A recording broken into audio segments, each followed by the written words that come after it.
Bonjour à tous, bienvenue sur Mathessa, ma chaîne de maths pour dédramatiser. Au programme aujourd'hui une vidéo très importante pour les élèves de collège, mais qui pourra néanmoins intéresser tous les lycéens. Additionner des fractions. Pour ne rien manquer des publications quotidiennes, je vous invite à vous abonner à Mathessa. C'est rapide, facile et gratuit. Je vous rappelle également que vous avez sur www.mathessa.fr tous les documents support pour une année scolaire sereine et réussie. On va donc s'intéresser aujourd'hui à une notion qui inquiète de nombreux élèves, qu'ils soient au collège ou au lycée. Cette notion, c'est celle de fraction. Comment faire pour additionner deux fractions?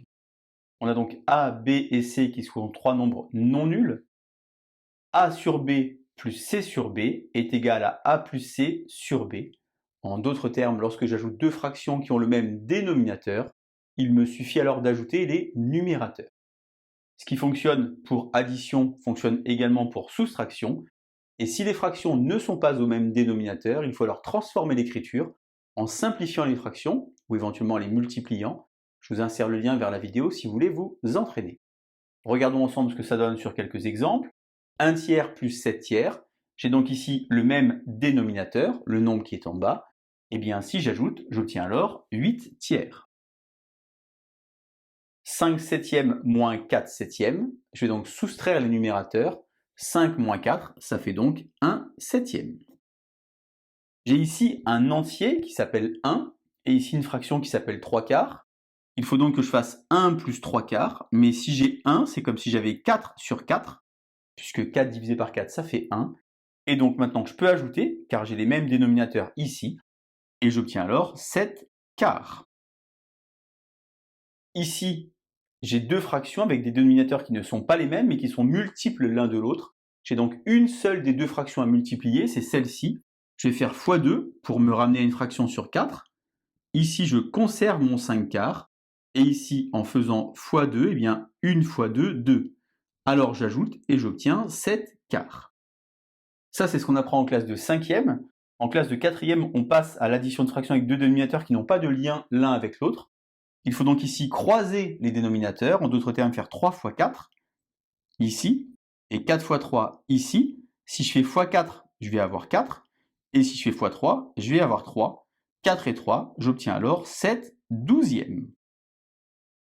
Ici, j'ai pas mis 1, j'ai mis 2. Pourquoi cela? Pour pas se faire avoir, j'ai donc ici 3 septièmes, et donc au numérateur, je ne vais pas avoir 7, mais 2 fois 7, 14. 14 moins 3, j'obtiens donc 11 septièmes. C'est maintenant à vous de jouer. Je vous propose donc de mettre la vidéo en pause, effectuer quelques calculs de fractions, évidemment sans calculatrice, sinon ça sert à rien. Un brouillon, un crayon, et c'est parti. Alors si je sais ajouter deux fractions, eh bien je peux le faire avec trois fractions. Ici, j'ai les mêmes dénominateurs, 5 et 3, 8, 8 moins 2, 6 huitièmes. Mais attention, 6 huitièmes n'est pas une fraction irréductible. Je dois donc simplifier et obtenir 3 quarts. Ici, j'ai 5 et 3. Je vais donc faire x3 ici et x5 ici. 21 moins 20, j'obtiens alors un quinzième. Pour le calcul C, j'ai donc ici des choses qui sont multiples les uns des autres. Tout mettre donc sur 8. Ici, il faut faire x4. Ici, il faut faire x2. Et ici, il faut faire x1. En d'autres termes, on ne multiplie pas le numérateur. 20 moins 2, 18. 18 et 3, 21 huitièmes. D égale 5 moins 3 quarts, donc je vais transformer mon 5, puisque j'ai ici 3 quarts. Je vais donc faire x4, j'obtiens donc ici 20 quarts. Et finalement, 20 moins 3, 17 quarts. J'arrive maintenant finalement aux deux exercices intelligents de la vidéo. 7 douzièmes plus 4 quinzièmes. Donc si vous avez compris ce que j'ai expliqué, il faudrait donc faire 12 fois 15. Alors il faudrait donc faire 12 fois 15, le seul petit problème c'est que je ne sais pas faire de tête 12 fois 15. En tout cas, peut-être que certains parmi vous ne savent pas faire ça. Dites-vous une chose très importante, s'il y a un calcul que je ne sais pas faire, c'est peut-être parce qu'il ne faut pas le faire. 12 et 15, si je fais 12 fois 15, je vais obtenir 180. Finalement, si je fais 12 fois 15, ça va me faire un très gros nombre, mais si je fais 12 fois 5, je vais obtenir 60. Et si je fais 4 fois 15, je vais obtenir 60. J'ai donc ici finalement mis les tables de multiplication en regard. Si là je fais x5, 60. Et là, je fais x4, 60. x5, 35. x4, 16. 35 et 16, j'obtiens alors 51 sur 60. Mais attention, je suis très fier de moi, mais 51 sur 60 n'est pas une fraction irréductible. Pourquoi? Car 51, c'est dans la table de 3, et 60 également. Et donc je peux écrire 17 sur 20, qui est une très bonne note. Dernier calcul enfin, 21 sur 28 moins 45 sur 20. Souvent les élèves veulent multiplier les fractions alors que parfois il suffit de les simplifier.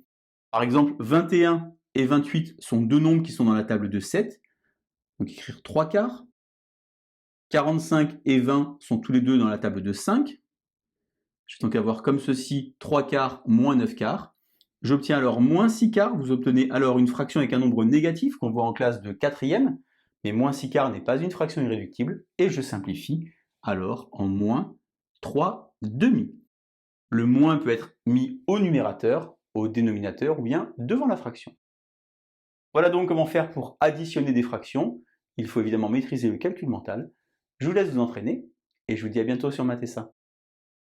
Bonne journée!